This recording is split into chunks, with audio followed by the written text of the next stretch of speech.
Chapter 1. The Seeds of Change. France in the late 1700s was a land of beauty. The countryside was green and peaceful. The cities were full of life and laughter. But beneath this beauty, there was great suffering. Rich nobles lived in grand palaces. They wore silk clothes and ate feasts of fine food. They danced at balls, sang songs, and laughed late into the night. The peasants, however, lived a very different life. Their homes were small and cold. Many families shared one room. They worked hard in the fields, but their harvests were not enough. There was little bread to eat. When the harvest was bad, people went hungry. Children cried in their mothers' arms. Fathers grew thin and weak. The people of France were suffering. The nobles didn't notice, or perhaps they didn't care. They kept spending money on parties and clothes. The king, Louis XVI, ruled over everyone. He lived in the Palace of Versailles. It was like a dream, a golden palace full of art, music, and gardens. Queen Marie Antoinette loved to spend money too. She bought dresses, jewels, and wigs. She hosted expensive parties. The people saw this and became angry. "They have everything," the peasants said, "and we have nothing." But it wasn't just the peasants who were angry. Shopkeepers, workers, and even some educated men were unhappy. France was in trouble. The country owed a lot of money. Taxes were high, and the king kept borrowing more. The rich nobles didn't pay taxes. Only the poor paid, and they had nothing left to give. People began to talk. Quietly at first, in dark corners of taverns, in whispers on the streets, but the whispers grew louder. "This isn't fair," they said. "Why do the rich have so much? Why do the poor suffer?" Some spoke of change, others spoke of revolution. The air felt different. Tense, as if a storm was coming. One cold winter, bread became too expensive. People could not buy enough to eat. Crowds gathered in the streets of Paris. Women with tired faces held their children close. "We are hungry," they cried. "Feed us." Their voices were full of anger and fear. The king stayed in his palace. He did not listen. But the people's anger grew. They blamed the king and queen. They blamed the nobles. They blamed the system that kept them poor. Each day, more people began to speak out. Writers and thinkers shared new ideas. They spoke of liberty, freedom for all people. They spoke of equality, an end to unfairness, and they spoke of fraternity, brotherhood, and unity.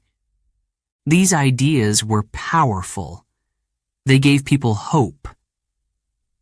One day, a young man named Jacques stood in the marketplace. He clenched his fists as he looked at the rich man in a fancy coat riding past in a carriage. Jacques' family worked hard every day. They barely had enough bread. Yet, this man lived in comfort and ease. "It isn't right," Jacques muttered. His friends nodded. They felt the same. In a small room that evening, Jacques and his friends talked. "We need to do something," one said. We can't live like this anymore." Jacques agreed. His heart pounded. He felt scared, but also excited. Around France, people like Jacques were having the same conversations. Soon, there were protests in the streets. People gathered in crowds, shouting and waving signs. They demanded bread. They demanded justice. Sometimes, the protests turned violent. Windows were smashed. Shops were looted. The tension grew. Then, something happened that no one could ignore. In a small village, a group of peasants refused to pay taxes. They said they had nothing left to give. The king's soldiers arrived to punish them, but the peasants fought back. They used tools, sticks, and even rocks. The soldiers were shocked. This had never happened before. News of the fight spread quickly. People whispered about it in the cities and villages. "If they can fight back," they said, "why can't we?" The whispers of rebellion turned into shouts, and the shouts grew louder each day. People began to dream of a new France, a fair France, a free France. But change would not come easily. The king would not give up his power without a fight, and the nobles would not let go of their wealth. The people knew they faced danger, yet their anger was stronger than their fear. In the spring of 1789, the king called a meeting. It was called the Estates General. He hoped it would calm the people. Representatives from all over France came to discuss the future. There were three groups: the nobles, the clergy, and the common people. But the common people were tired of being ignored. When the meeting began, they demanded change. "We will not be silent," they said.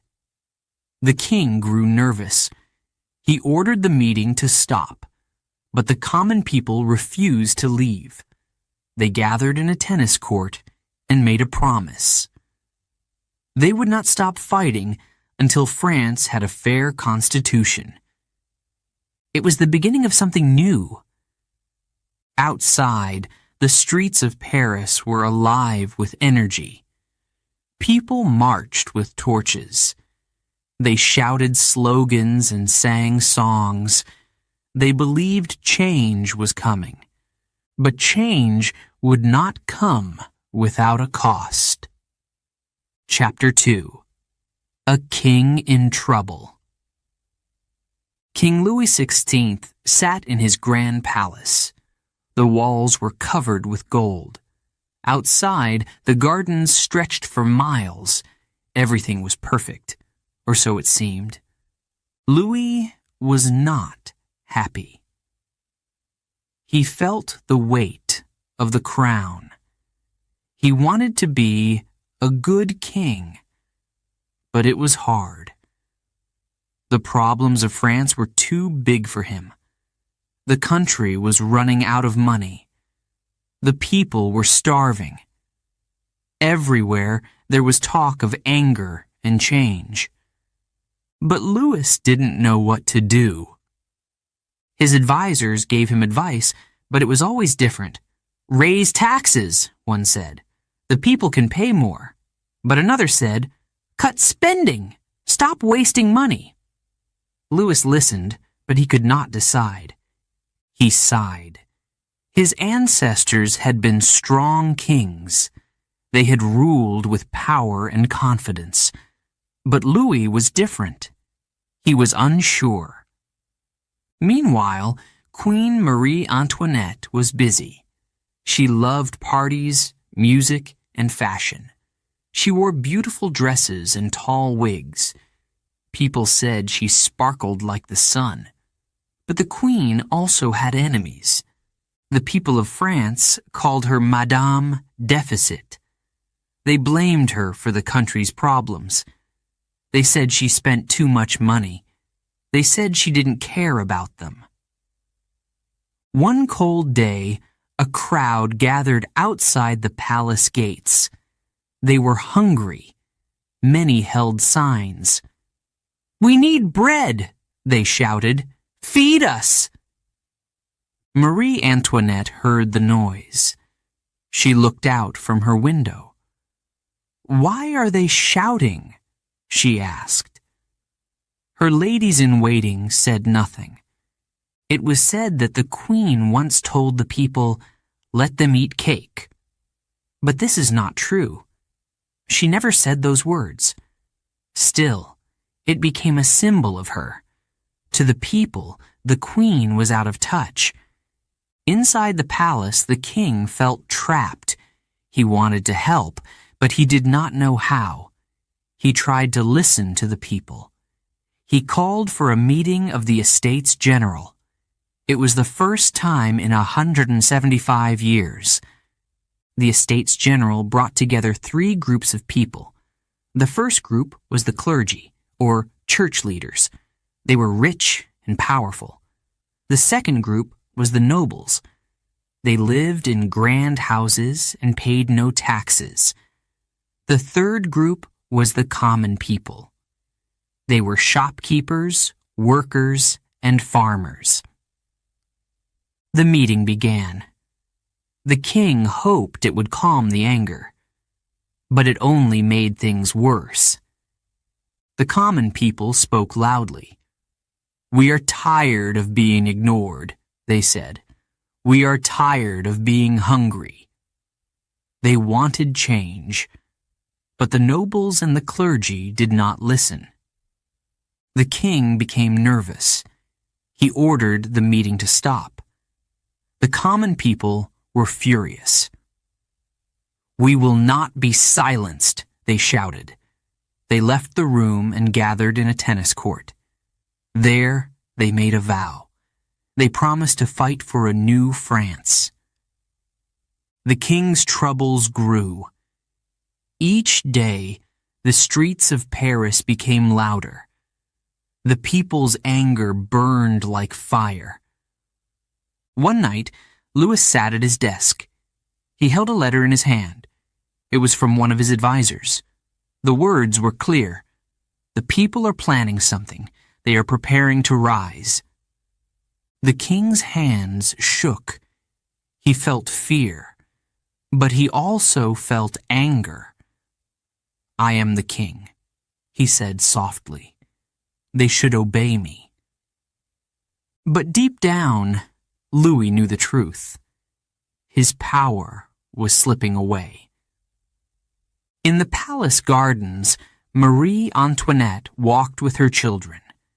She smiled as they played. For a moment, she felt happy. But then she heard shouts. She turned her head.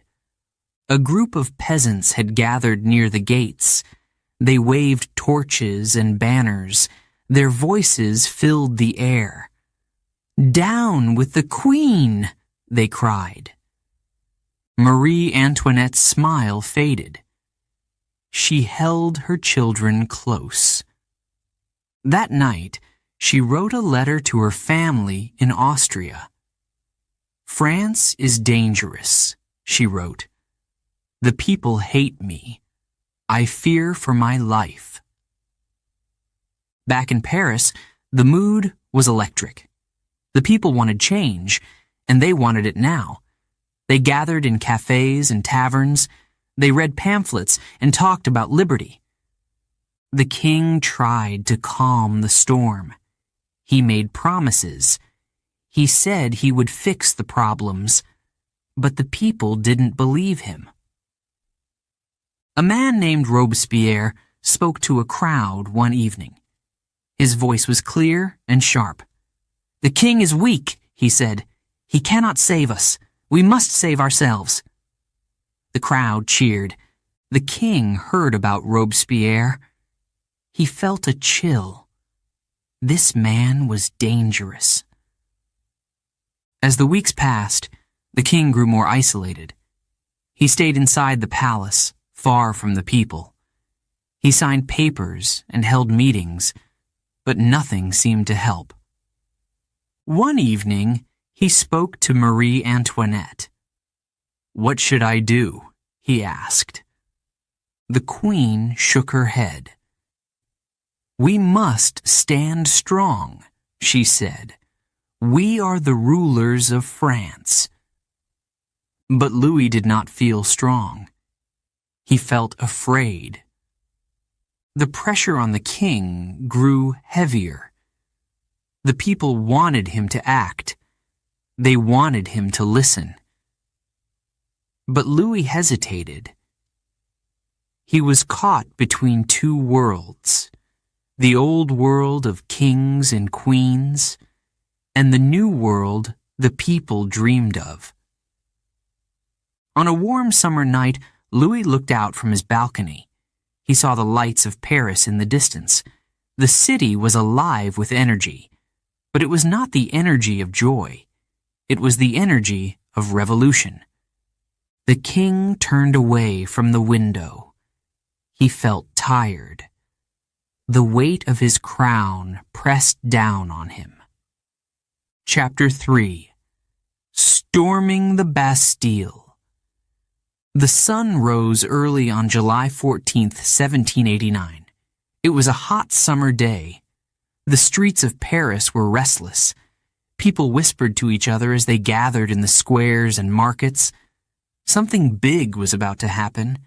Paris was full of anger. Bread was scarce. Taxes were high. The king had sent soldiers to the city. The people felt trapped. They were tired of waiting. They wanted action. A man named Pierre stood among the crowd. He was a carpenter, strong and young. His hands were rough from work, but his heart was full of fire. "We cannot live like this anymore," he said to his friends. "We must fight." The crowd grew larger. Hundreds of people filled the streets. They carried makeshift weapons, sticks, knives, even farming tools. Some held torches. Others held banners that read, "Liberty, Equality." "The Bastille!" someone shouted. The Bastille was a large stone prison. It was old and dark. For the people of Paris, it was a symbol of the king's power. Inside, there were prisoners, guards, and weapons. The people wanted the weapons. But more than that, they wanted to show the king they were not afraid. The crowd marched toward the Bastille. Their voices grew louder. "Down with the king!" they cried. "We want freedom!" Pierre's heart pounded. He had never seen so many people united. He clenched his fists. "This is the start of something new," he thought.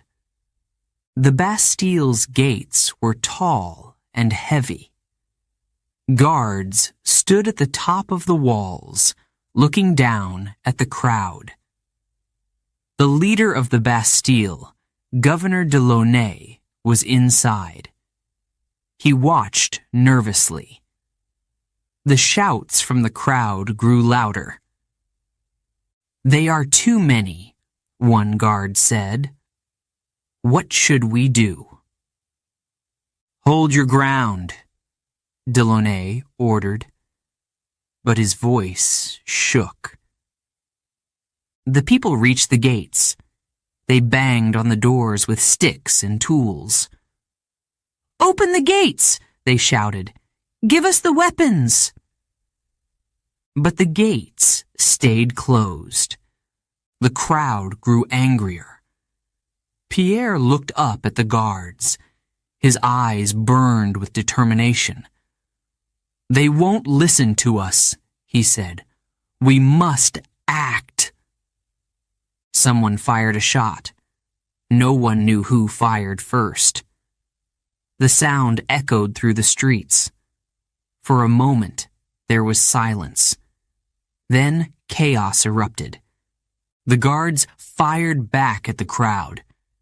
People screamed and ran for cover, but the crowd did not stop.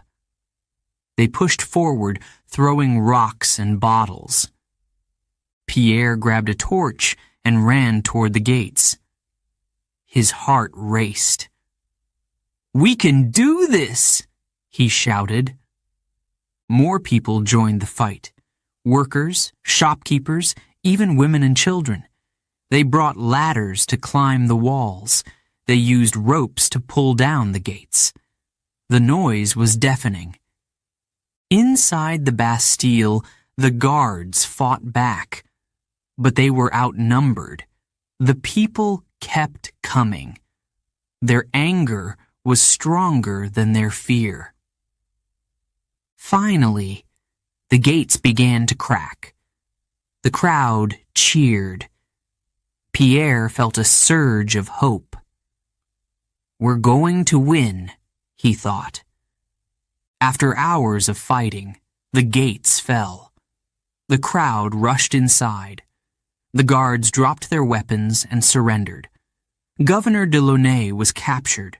The people had taken the Bastille. Pierre stood in the courtyard, breathing heavily. The air was filled with smoke and cheers. He looked around at the faces of the crowd. Some were crying. Others were laughing. "This is the beginning," Pierre whispered. The prisoners inside the Bastille were freed. There were only a few, but their release was a powerful symbol. The people had won. They carried Governor Delaunay through the streets. Some wanted to spare his life. Others wanted revenge. In the end, anger won. Delaunay was executed.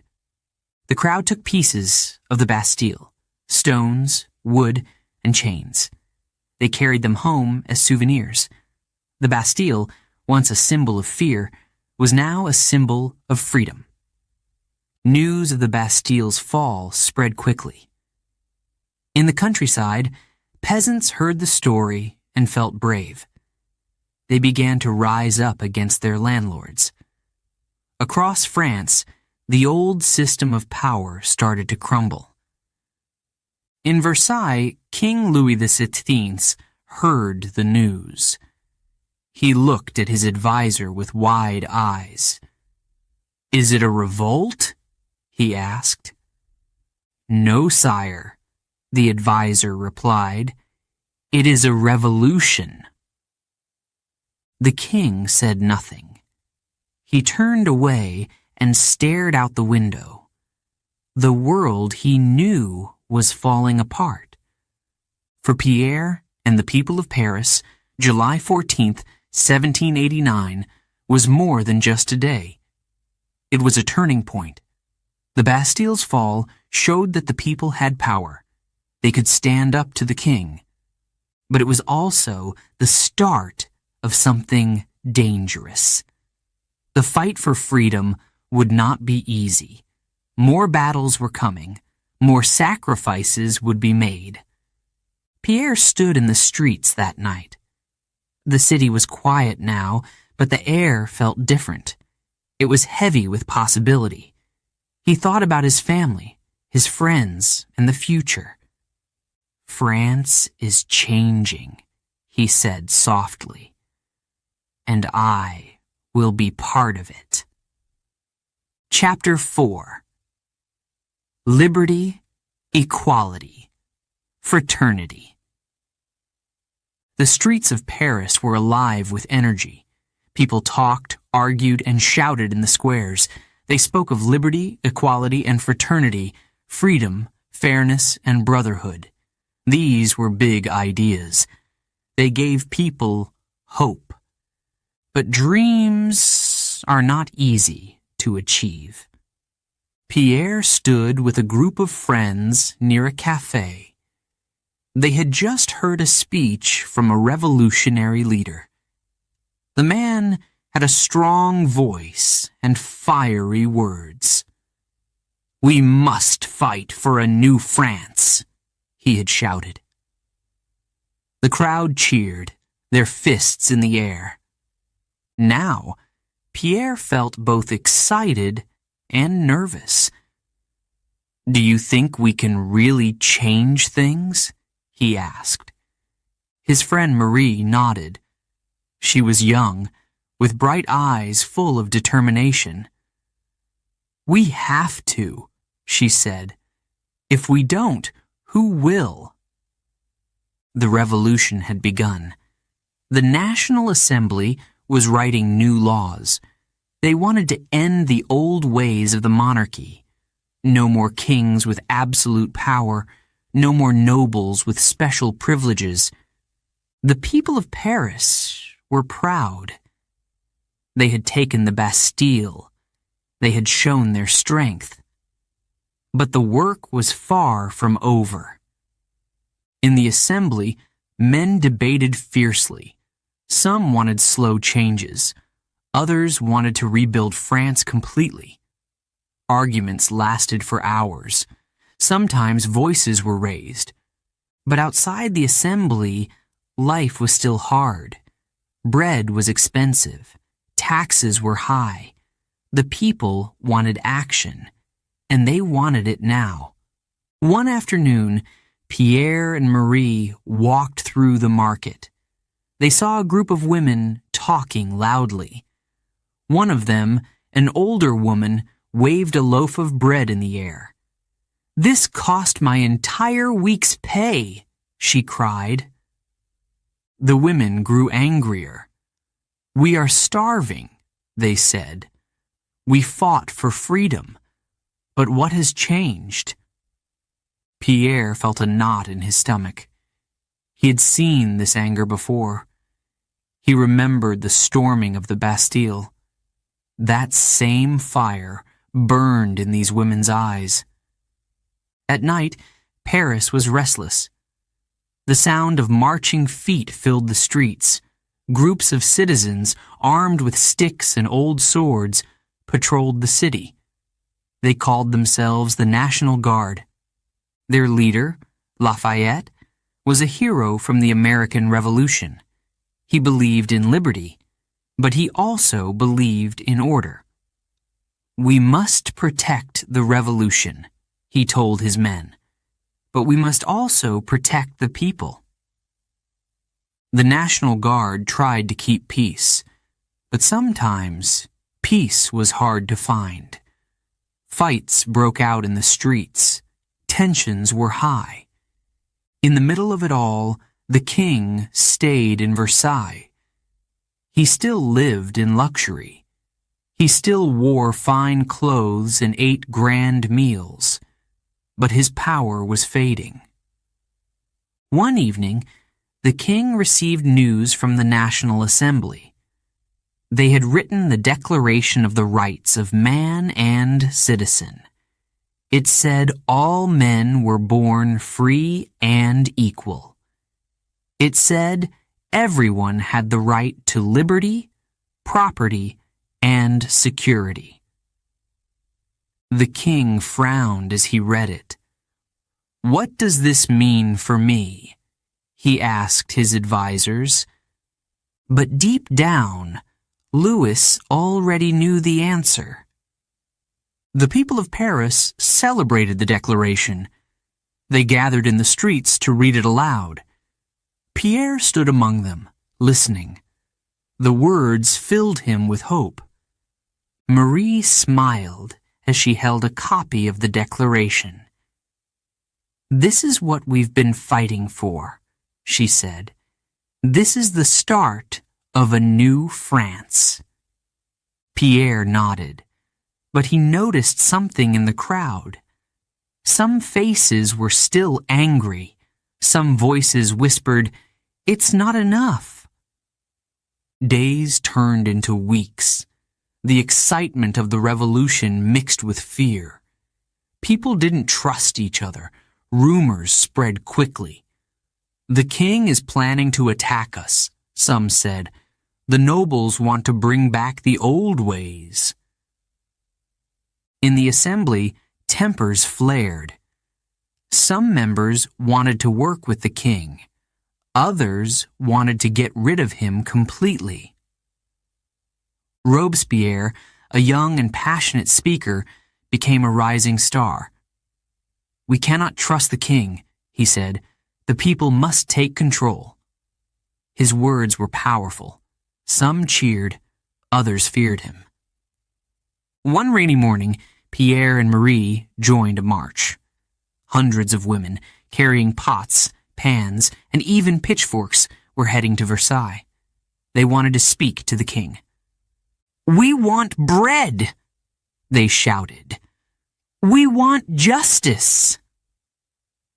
The march was long and cold, but the women were strong. Pierre and Marie walked beside them, silent but determined. When they reached Versailles, the women stood outside the palace gates. They demanded to see the king. Their voices echoed through the courtyard. Finally, the gates opened. The king appeared on the balcony. He looked tired and pale. The leader of the march stepped forward. She held up an empty basket. "Do you see this?" she called. "This is what we have. Nothing." The king nodded slowly. He promised to help, but the crowd was not satisfied. That night, the king made a decision. He would leave Versailles and move to Paris. He hoped it would calm the people. When the king arrived in Paris, the streets were packed. Some cheered, others stared silently. Marie looked at the king's face. "He looks so unsure," she whispered. Pierre frowned. "Because he is," he said. "Liberty, equality, fraternity." The words were everywhere, written on banners, painted on walls, shouted in the streets. But Pierre knew the revolution was far from over. The ideas were powerful, but making them real would take time and sacrifice. He looked at Marie. "Do you think we'll ever have true liberty?" he asked. Marie's eyes were bright. "Yes," she said, "but we have to keep fighting for it." Pierre nodded. He felt hope, but he also felt fear.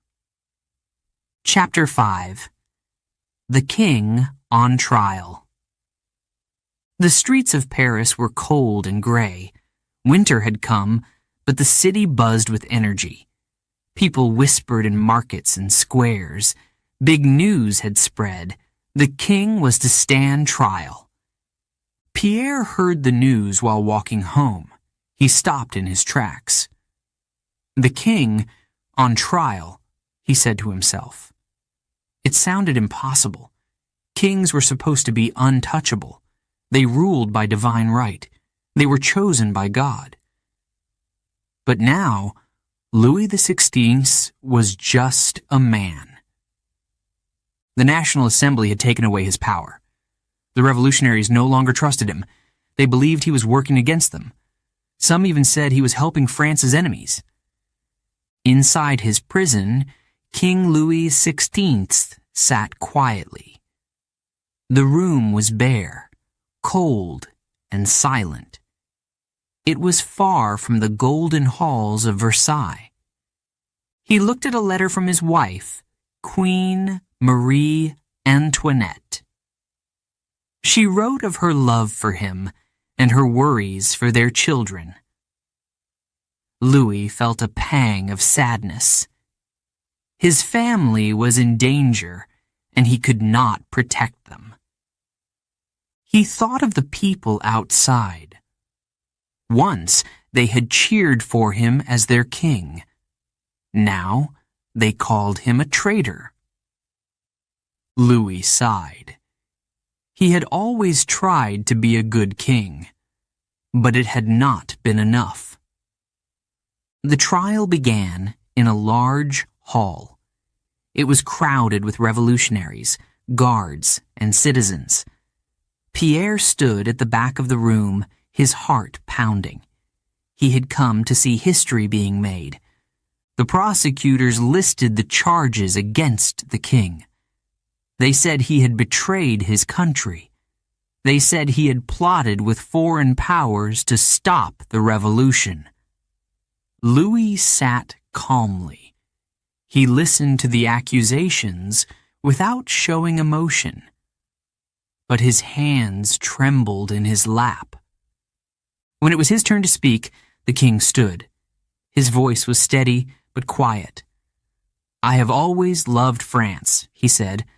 "I never meant to harm my people. I am innocent of these charges." Some in the crowd murmured, "Was the king telling the truth?" The trial lasted for days. Witnesses spoke for and against the king. Some defended him, saying he was a kind and gentle man. Others said he was weak and selfish. Outside, the people waited. They stood in the cold, hoping to hear the verdict. The city was tense. Marie paced in her small room. She held her children close, trying to comfort them. But she could not hide her fear. Finally, the day of the verdict arrived. The hall was silent as the president of the assembly stood to speak. Pierre held his breath. The National Assembly finds Louis Capet guilty of treason, the president said. There was a gasp in the room. Some people cheered. Others looked shocked. The president continued, "The punishment is death." Pierre felt his knees go weak. The king was to die. When Louis heard the verdict, he closed his eyes. He felt a wave of sadness, but also relief. The waiting was over. He asked for two things: to say goodbye to his family and to write a letter. The guards agreed. That evening, Louis hugged his wife and children tightly. Tears rolled down their faces. "Be strong," he told them. "Remember that I love you." The next morning, Louis wrote a letter to the people of France. He asked for forgiveness. He said he hoped the revolution would bring peace. On January 21st, 1793, the king was led to the scaffold. A large crowd gathered to watch. The guillotine stood tall, its blade gleaming in the winter sun. Pierre stood near the front of the crowd. He felt sick. He had fought for the revolution, but this moment felt heavy. Louis climbed the steps to the platform. He looked calm, even as his hands were tied. Before the executioner could act, Louis turned to the crowd. "I die innocent," he said loudly. "I forgive those who condemn me." The executioner signaled to the guards. The drum roll began. The blade fell quickly. The crowd gasped.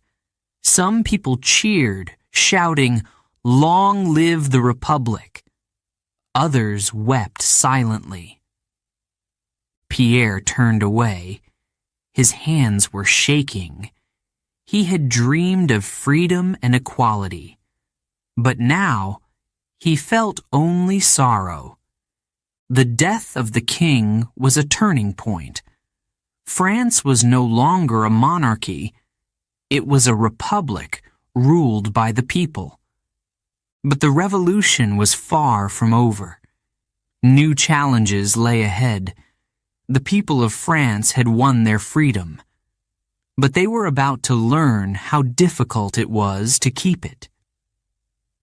Pierre walked home in silence. His thoughts were heavy. "Is this what we wanted?" he asked himself.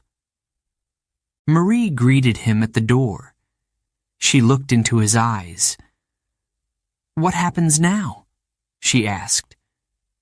Pierre didn't know the answer.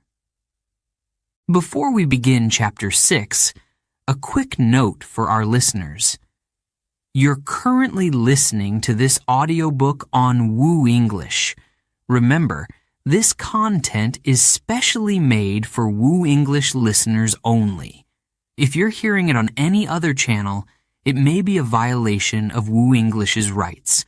Please ensure you're tuned into the right source to fully enjoy and respect this audiobook journey. Now, let's continue the story. Chapter 6: The Guillotine and the Queen. The air in Paris was cold and heavy. A few months had passed since King Louis XV's execution. The people were still angry. They wanted more. Their eyes turned to the Queen. Marie Antoinette sat alone in her small prison cell. The room was dark and damp. The grand dresses, jewels, and parties of Versailles were only a memory now. She wore a simple black dress. Her once tall wigs were gone. Her hair was cut short and gray. She thought of her children. They had been taken from her. She didn't know if they were safe. She thought of her husband, Louis, and the day he died. A tear rolled down her cheek. She quickly wiped it away. The guards came for her early one morning. "It's time," one said. His voice was cold. Marie Antoinette nodded. She stood up straight. If she was afraid, she didn't show it. The Queen was taken to the courthouse. It was loud and crowded. People filled the seats, eager to see her trial. Many of them cheered as she entered the room. Marie Antoinette looked at the faces in the crowd. They were full of anger and hate. But she didn't look away. She kept her head high. The charges were read aloud. They accused her of spending too much money, of betraying France, and of plotting against the revolution. Some accusations were lies. One was so cruel that Marie Antoinette finally spoke.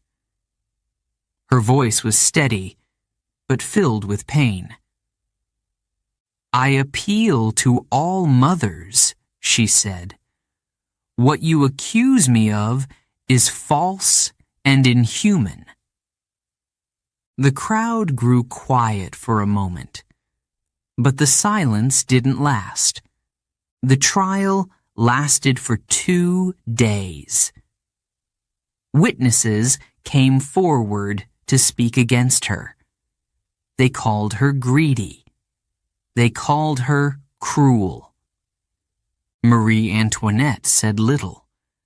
She knew her fate was already decided.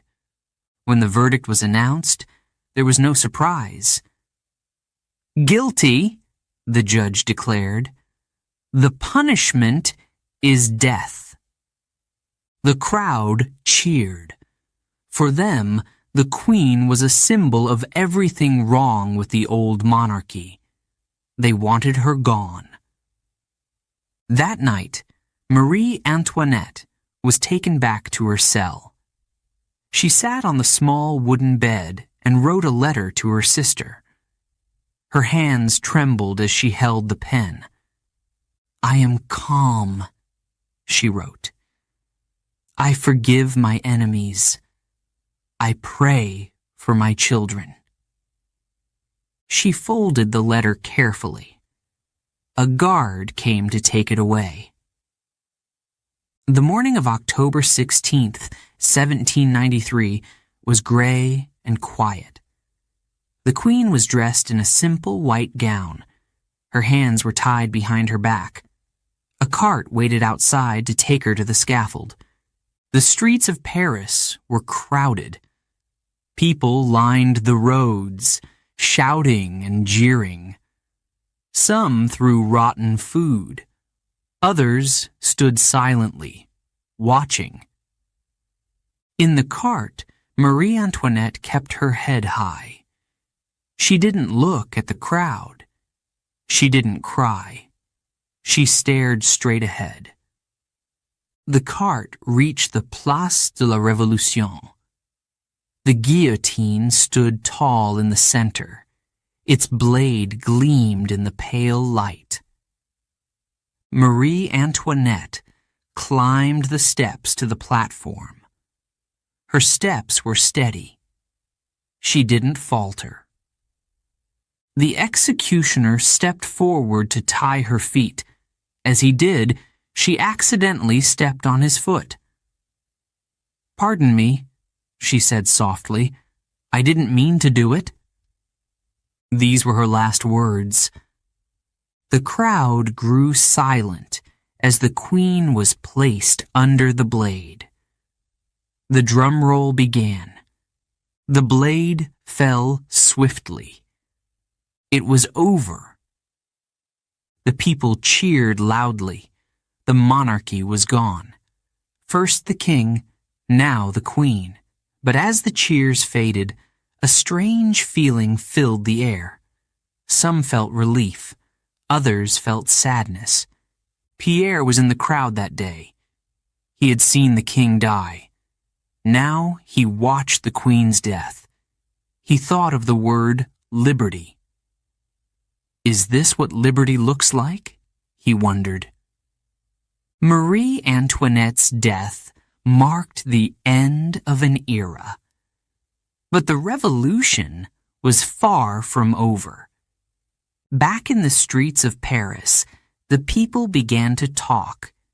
Some said, "We have won." Others said, "The real fight is just beginning." The National Assembly was divided. Some leaders wanted to keep pushing for change. Others wanted to slow down. One man stood out among them. His name was Robespierre. He believed the revolution needed to continue, but his vision was strict and unforgiving. Enemies of the revolution must be punished, he declared. The guillotine became a symbol of fear. It had been used to end the monarchy. Now it was used to silence anyone who opposed the revolution. Pierre saw the changes in Paris.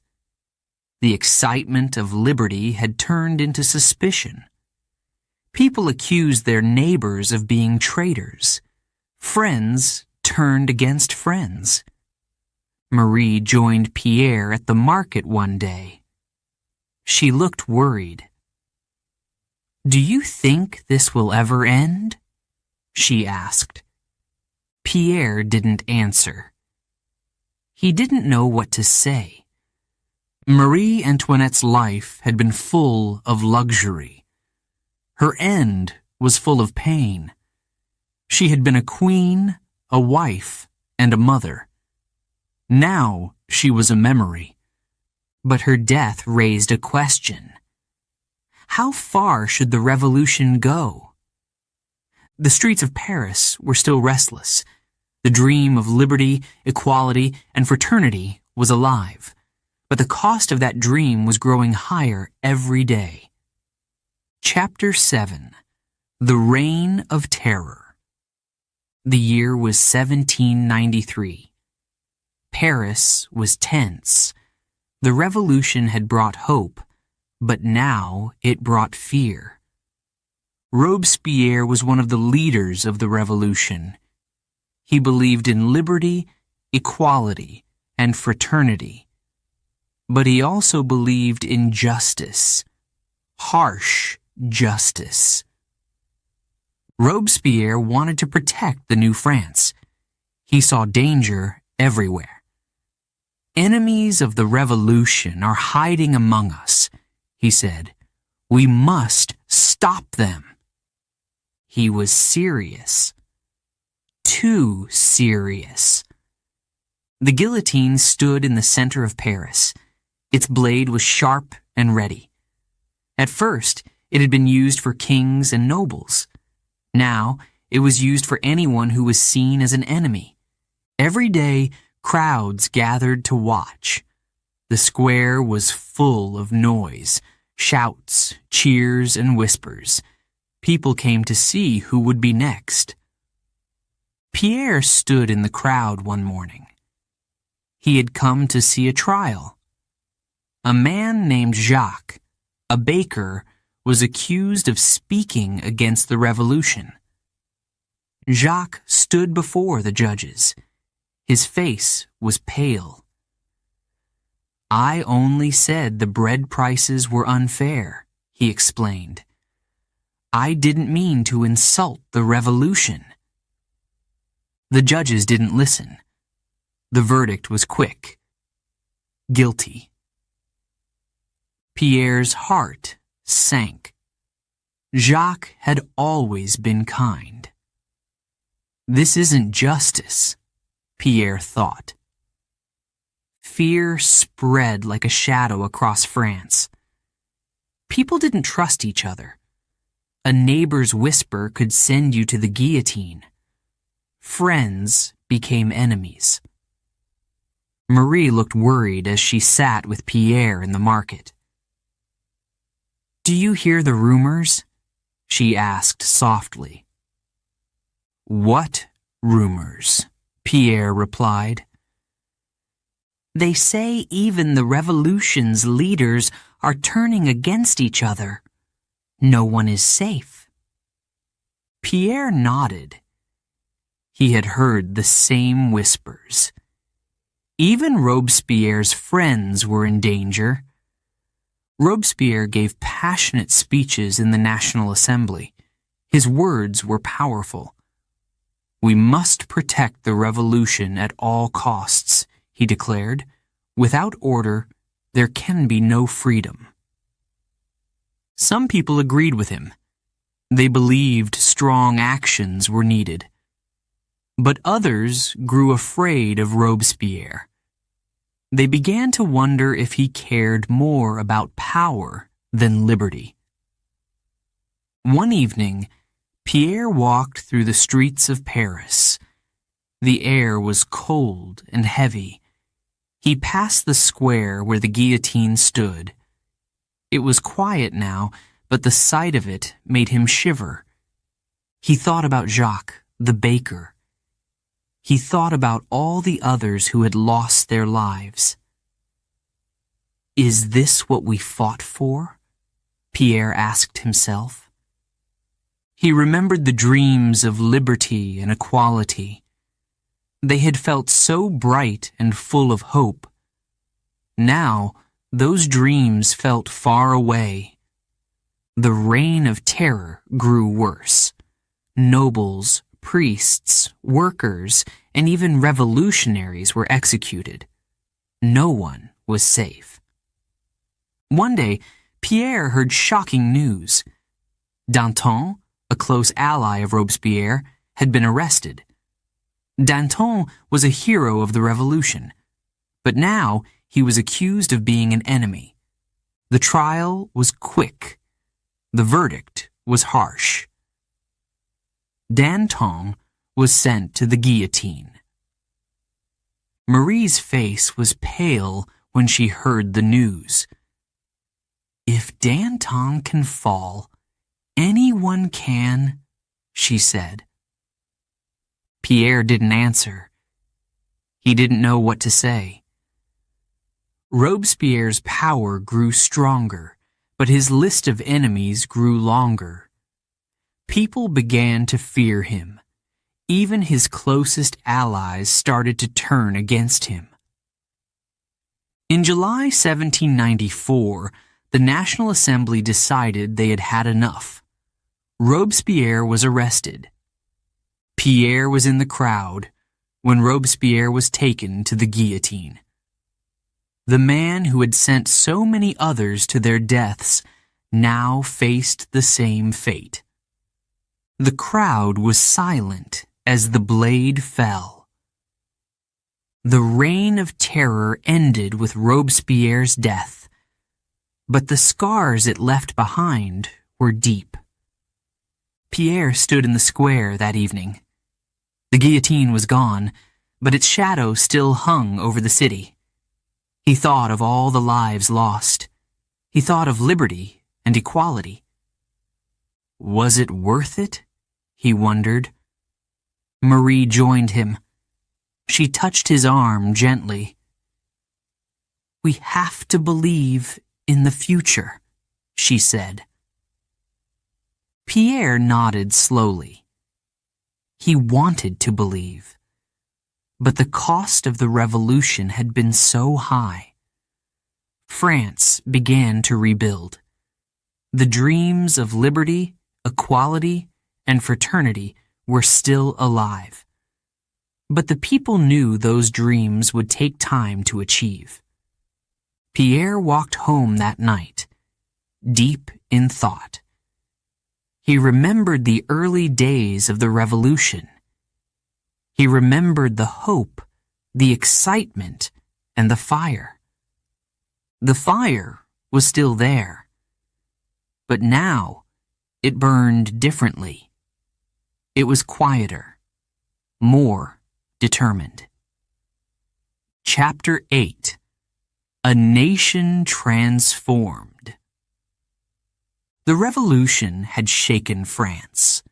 The old ways were gone. Kings, nobles, and priests no longer held the same power. New ideas filled the air. Pierre stood in the square one morning. He looked at a poster on the wall. It announced the end of feudal rights. No more would peasants be forced to work for free. No more would lords control their land. Pierre smiled. "This is what we fought for," he thought. But not everyone was smiling. In some villages, nobles refused to give up their privileges. Angry crowds gathered. Fires burned in the countryside. The revolution had brought change, but it had also brought chaos. The National Assembly worked hard to create new laws. They wrote a constitution for France. It promised liberty and equality for all citizens. Marie held a copy of the Constitution in her hands. She read it slowly. "Look, Pierre," she said, pointing to the words. "It says everyone has the right to own property. Everyone is equal under the law." Pierre nodded. He felt proud. The dreams of the revolution were becoming real. But not all changes were welcome. The church had lost much of its power. Priests were no longer trusted. Many churches were closed or turned into public buildings. In one village, the people tore down a statue of a saint. They replaced it with a statue of liberty. Some cheered. Others wept. Pierre's mother shook her head when she heard the news. "The church has been part of our lives for so long," she said. "How can we live without it?" Pierre didn't know what to say. He respected his mother's feelings, but he also believed in the revolution. The streets of Paris were alive with energy. Markets bustled with activity. People gathered in cafes to debate and discuss. New ideas spread quickly. One idea was especially powerful: merit. It meant that people should earn their positions through talent and hard work, not by birth. For centuries, only nobles had held important jobs. Now, anyone could rise to power. Pierre's neighbor, Jacques, had become a teacher. "I never thought I'd have this chance," Jacques said one day. "The revolution changed everything." Pierre smiled. "You earned it," he said. But the streets of Paris were also dangerous. Trust was hard to find. People whispered about spies and traitors. One evening, Pierre saw two men arguing in an alley. One accused the other of working for France's enemies. The argument grew louder. Suddenly, a fight broke out. Pierre stepped back, his heart racing. The revolution had ended many injustices, but it had also created fear. The National Assembly introduced new symbols for the nation. The tricolor flag, blue, white, and red, was now the symbol of France. The song La Marseillaise became the anthem. At a festival in the square, Pierre joined a crowd singing the anthem. Their voices were strong and full of hope. For a moment, it felt like the revolution had brought unity. Marie stood beside him. "Do you think we'll have peace now?" she asked. "I hope so," Pierre replied. But deep down, he wasn't sure. Life in France was changing fast. Schools were built to educate all children. Scientists and thinkers shared new ideas. One day, Pierre read about a man who had discovered a vaccine for smallpox. He showed the article to Marie. "This is amazing," he said. "The revolution isn't just about politics. It's about progress." Marie smiled. "Maybe the future will be brighter after all," she said. Amid the progress, there was still pain. Many families had lost loved ones during the Reign of Terror. Pierre often thought of his friend Jacques, the baker. One afternoon, Pierre visited Jacques' family. They were struggling to run the bakery without him. Pierre helped them carry sacks of flour and sweep the floor. Jacques believed in the revolution. Pierre said softly, "We must keep believing, too." As the years passed, the revolution's leaders changed. Some rose to power, others fell. The dream of liberty, equality, and fraternity was alive, but it was fragile. One day, Pierre attended a meeting in the assembly. He listened to the debates. Some argued for more change. Others wanted stability. Pierre noticed a young soldier in the corner. His name was Napoleon Bonaparte. He was quiet but observant. Pierre felt a strange sense of curiosity about him. The revolution had transformed France. Feudal rights were gone. The monarchy was over. The people had a voice. But the journey was not finished. Pierre knew that building a new nation would take time and courage. He walked home, that evening, his mind full of thoughts. He passed a group of children playing in the street. They laughed and sang. Pierre smiled. For the first time in a long while, he felt hope. Chapter 9. Robespierre Falls. Robespierre stood at the height of his power. He had led the revolution through storms of anger and fear. He had fought for liberty and justice. But now, the people whispered his name with fear. Pierre heard these whispers as he walked through the crowded streets of Paris. Robespierre is dangerous, some said. He sees enemies everywhere. The guillotine had become a tool of terror. Nobles, priests, and even ordinary citizens had been sent to their deaths. Anyone who questioned Robespierre's ideas was accused of betraying the revolution.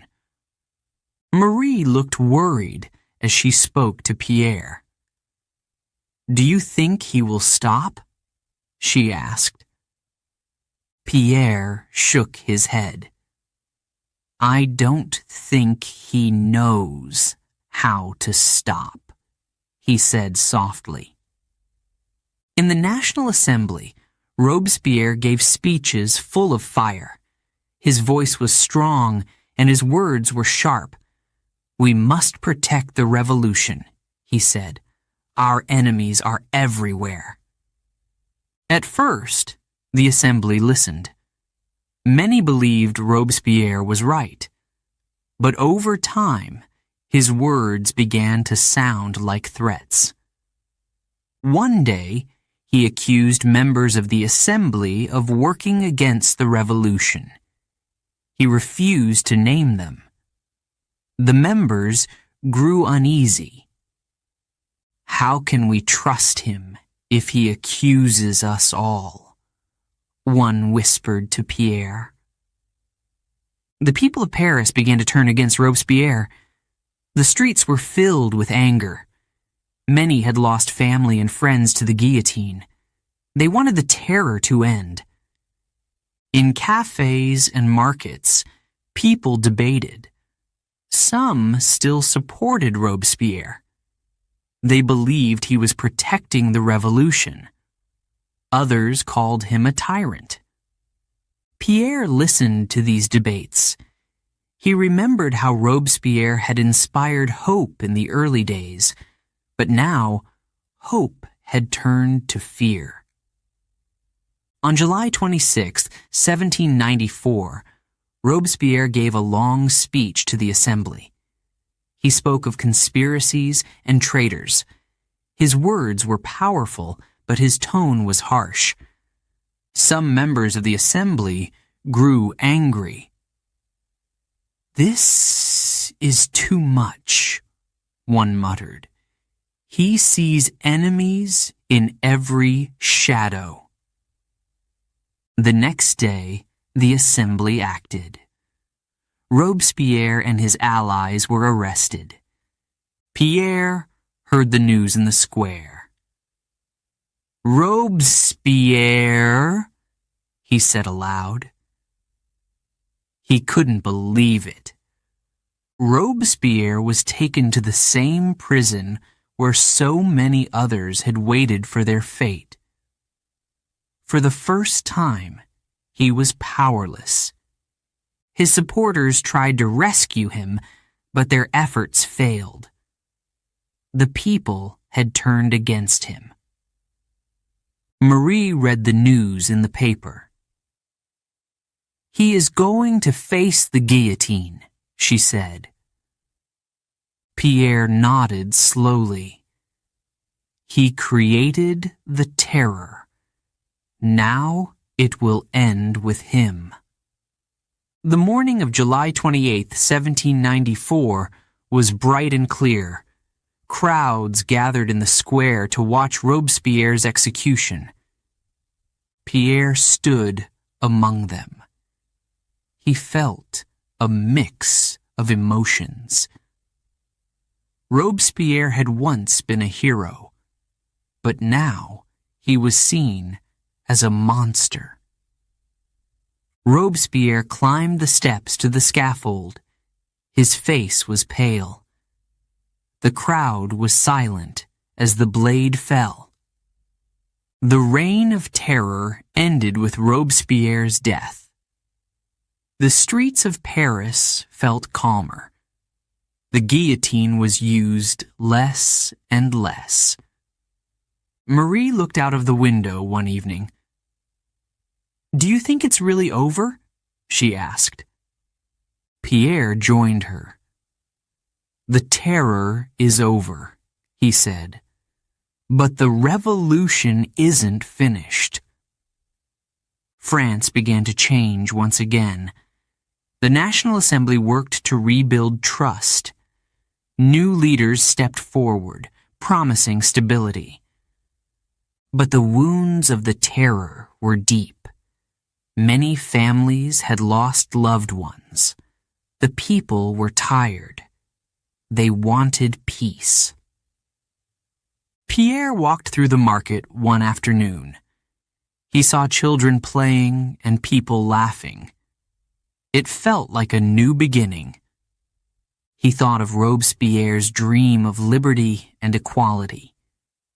"We still believe in those dreams," he said to himself, "but we've learned how dangerous fear can be." Marie joined him, carrying a basket of bread. "Look," she said with a smile. "The market is full again. Maybe things are getting better." Pierre smiled. He hoped she was right. Robespierre's fall marked the end of one chapter in the revolution. But it was not the end of the story. France was still searching for its future. The people wanted a government that could bring peace and prosperity. One name was whispered in the streets: Napoleon Bonaparte. Pierre heard the whispers. He wondered what the future would bring.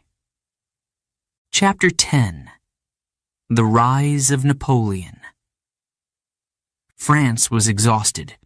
The revolution had brought many changes, but it had also brought chaos.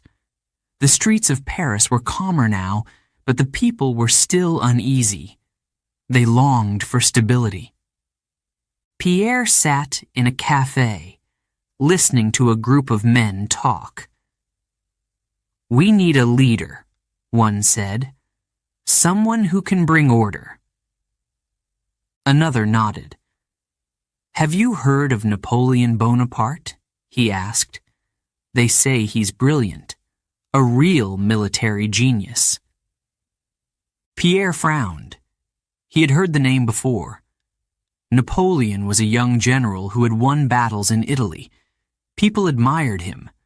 But Pierre wondered, can one man really save France? Napoleon Bonaparte was born on the island of Corsica. He came from a poor but proud family. As a boy, he dreamed of being a soldier. He studied hard at military school. His teachers saw his talent. He was clever, focused, and determined. "This boy will go far," one said. When the revolution began, Napoleon saw an opportunity. He joined the army and quickly rose through the ranks. His victories made him famous. By 1799, France was in trouble again. The government, known as the Directory, was weak. Corruption was everywhere. The people were losing hope. Napoleon saw his chance. He returned to Paris and planned his next move. One cold November day, Napoleon took action. With the support of his soldiers, he overthrew the government. The Directory was gone. Napoleon declared himself the first consul of France. The people were shocked, but many felt relief. They wanted someone strong to lead them. Pierre stood in the crowd as Napoleon gave his first speech. His voice was steady and confident. "I will bring order to France," Napoleon said. "I will protect our revolution and make our nation great." The crowd cheered. Pierre felt a spark of hope. Maybe he really can bring stability, he thought. Napoleon worked quickly. He created new laws to bring fairness. He established schools so more children could learn. He signed a peace treaty with France's enemies. Marie read the news with a smile. "Look, Pierre," she said. "Things are getting better. Bread prices are lower. The streets are safe again." Pierre nodded. He couldn't deny it. Napoleon was making progress. But Napoleon wanted more than stability. He wanted glory. In 1804, Napoleon crowned himself Emperor of France. It was a grand ceremony in Notre Dame Cathedral. The Pope was there, but Napoleon placed the crown on his own head. Marie watched the event on a sketch in the newspaper. "Emperor?" she said, her voice uneasy. "Is this what we wanted?" Pierre didn't answer. He felt uneasy too. As emperor, Napoleon led France into war. His armies marched across Europe, winning battle after battle. He defeated Austria, Prussia, and even the mighty Holy Roman Empire. The people of France celebrated. They believed Napoleon was unstoppable. Pierre watched the parades in the streets.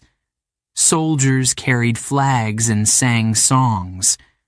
Children waved at the troops. But Pierre couldn't ignore the cost.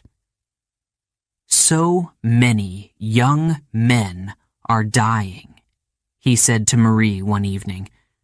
"How much more can France give?" Napoleon's power grew, but so did his enemies. Britain, Russia, and other nations formed alliances against him. In 1812, Napoleon made a bold decision. He invaded Russia with a massive army. At first, he seemed unstoppable, but the harsh winter and lack of food destroyed his troops. Pierre read the reports with dread. "This is a disaster," he said. "Why did he take such a risk?" Marie shook her head. "Ambition," she said. Napoleon returned to France after the failure in Russia. His enemies saw their chance. In 1814, they invaded Paris. Napoleon was forced to give up his throne. The people of France were shocked. Some still loved him. Others were relieved. Napoleon was sent into exile on the island of Elba. Pierre stood in the square as the news spread. He felt a mix of emotions. Napoleon had brought stability and pride to France, but his ambition had also brought suffering. The story didn't end there. In 1815, Napoleon escaped from Elba and returned to France. Crowds cheered as he marched to Paris. He promised to restore France's glory, but his return was short-lived. Just 100 days later, Napoleon was defeated at the Battle of Waterloo. This time, there was no escape. Napoleon was exiled to the remote island of St. Helena. He would never return. Pierre sat with Marie, thinking about the past. Napoleon was a genius, he said. He gave us hope when we needed it most. Marie nodded. But he also showed us the danger of too much power. Pierre agreed. Napoleon's rise and fall had changed France forever. France was ready to move forward. The revolution had ended the monarchy and brought new ideas.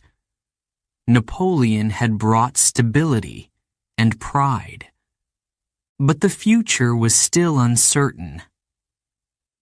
Pierre looked out at the streets of Paris. The city was alive with energy. Children laughed, and people debated in cafes.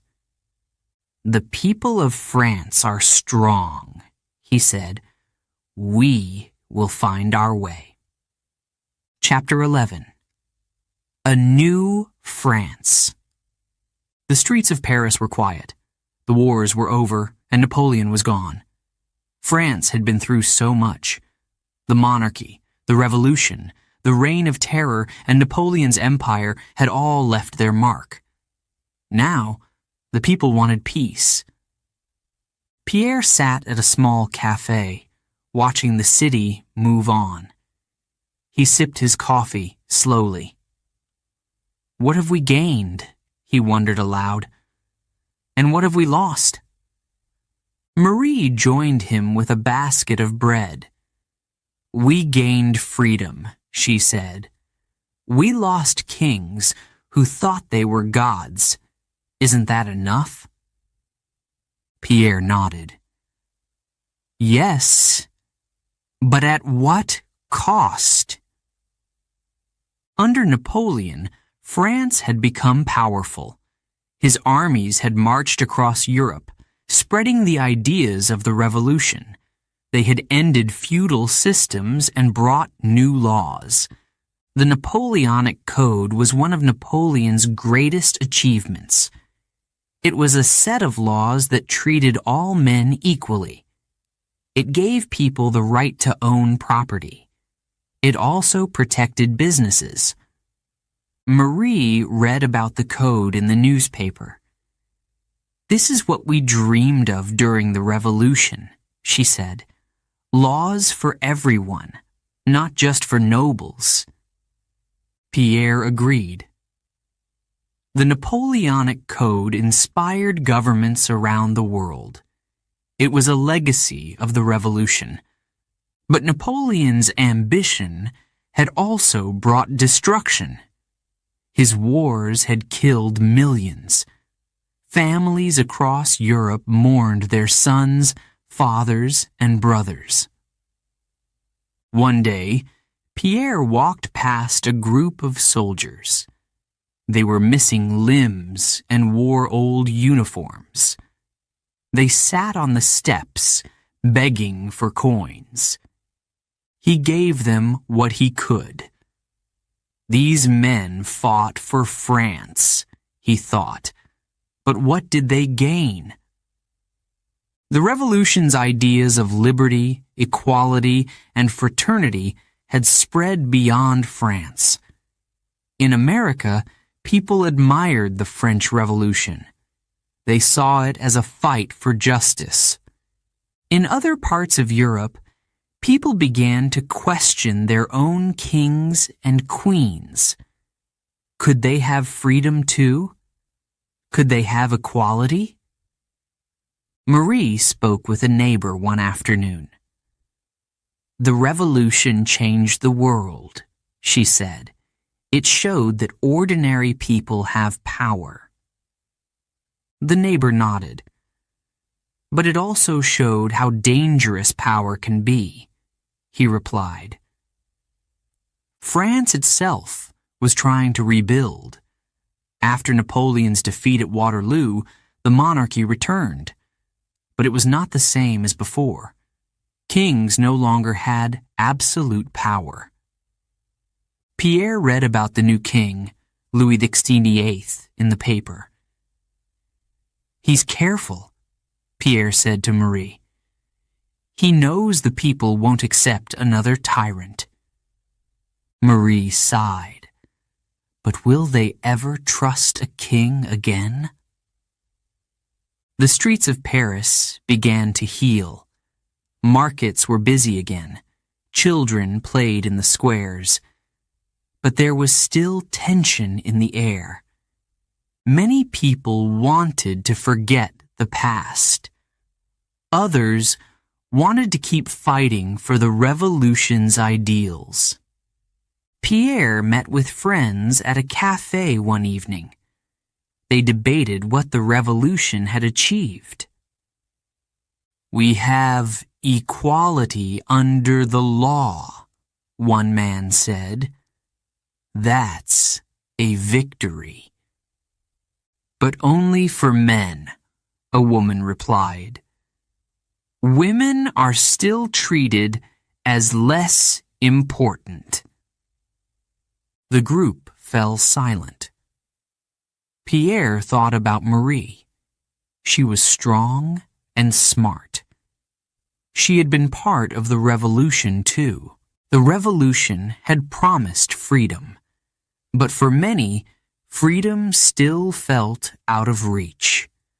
Workers struggled with low wages. Farmers worried about their crops.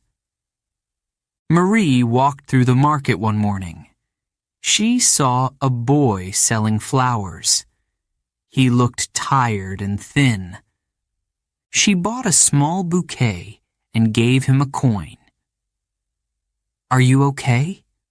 She asked gently. The boy nodded, but his eyes were sad. My father died in the war, he said. Marie's heart ached. She thought of all the families who had suffered. Despite the struggles, France was changing. New schools opened their doors. People learned to read and write. Scientists and inventors created new machines. Pierre visited a workshop one afternoon.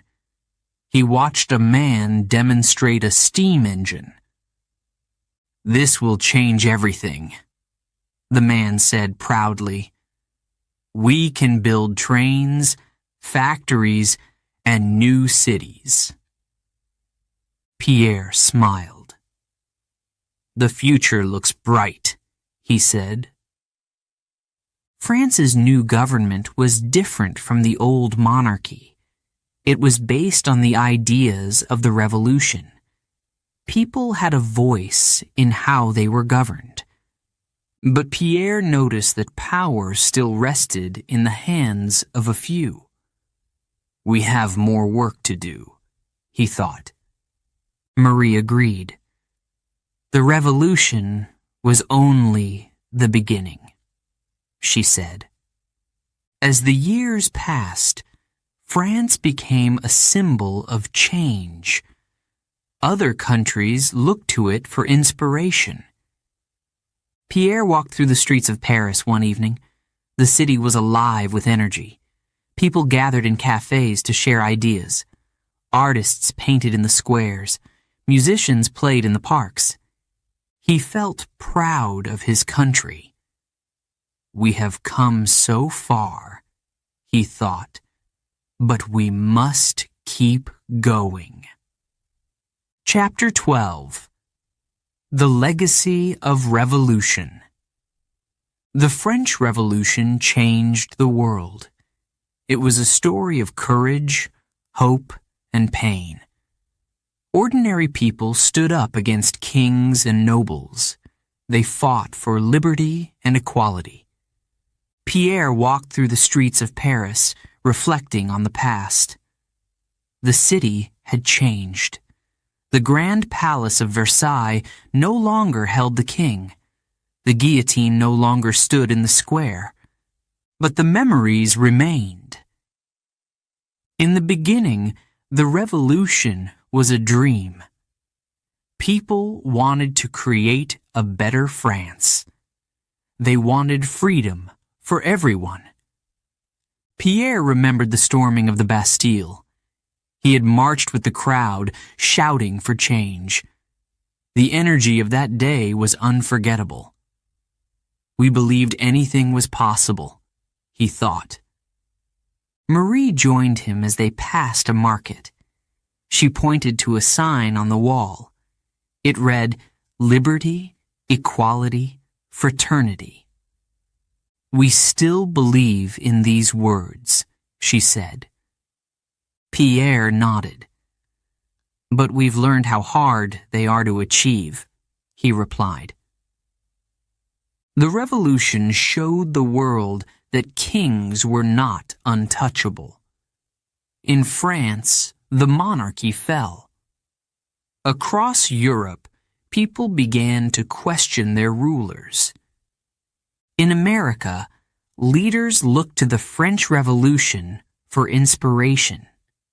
The ideas of democracy spread. But these ideas came at a high price. Pierre thought about the reign of terror. So many lives were lost in the name of liberty. Did it have to be this way? He wondered. Marie spoke softly as they walked.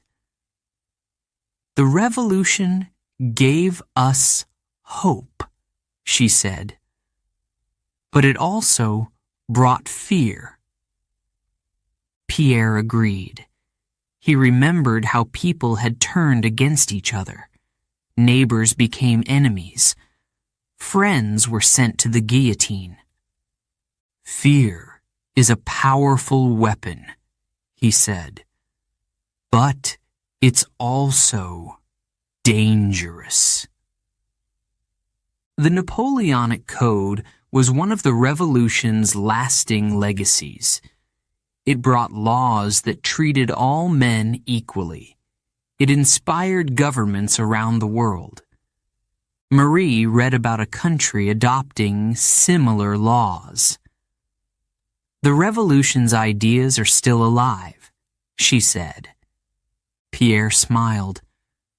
"We may not have achieved everything we wanted," he said, "but we started something important." The revolution also brought change to everyday life. Feudal rights were gone. Peasants no longer worked for free. Schools were built so more children could learn. Pierre visited a village where a new school had opened. The children laughed and played in the yard. Their teacher greeted Pierre warmly. "These children will grow up in a new France," the teacher said. Pierre felt a spark of hope. The future is in their hands, he thought. But the revolution's legacy was complicated. Not everyone felt free. Women still fought for equality. Workers struggled to make ends meet. Marie spoke with a group of women one afternoon. They were organizing for better rights. "We fought for liberty too," one woman said, "but our voices are still not heard." Marie admired their courage. She joined their efforts, determined to make a difference. Pierre walked through a park one evening. He saw a young artist painting a scene of Paris. The artist's hands moved quickly, capturing the beauty of the city. "What inspires you?" Pierre asked. "The revolution," the artist replied. "It showed us the power of ideas. It gave us the freedom to create." Pierre smiled. Art, music, and literature had flourished since the revolution. The people of France were expressing themselves in new ways. As the sun set, Pierre and Marie climbed a hill overlooking Paris. The city lights sparkled below. The revolution changed us, Pierre said. It taught us to fight for what we believe in. Marie nodded. It also taught us the value of peace, she said. They stood in silence for a moment, thinking about everything France had been through. The French Revolution left a lasting legacy. It inspired hope, but also brought pain. It showed the world the power of ordinary people, but it also showed the dangers of fear and ambition. Pierre thought about the question often asked, "Would you have joined the fight?" He looked at Marie. She had been brave and determined during the revolution. "Yes," he said softly. "I would have joined, because some things are worth fighting for." Marie smiled. "So would I," she replied. The story of the French Revolution is one of transformation. It turned dreams into action. It changed France and the world forever.